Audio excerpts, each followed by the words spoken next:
News HD international की तरफ से हमारे नुमाइंदे ननकाना से लुकमान अली की रिपोर्ट।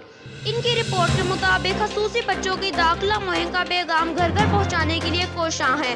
हर मोहल्ले और गाँव की मसाजिद में ऐलानियात करवाए जा रहे हैं, बैनर्स, आवाज़ें और पम्फलेट तकसीम की जा रही हैं।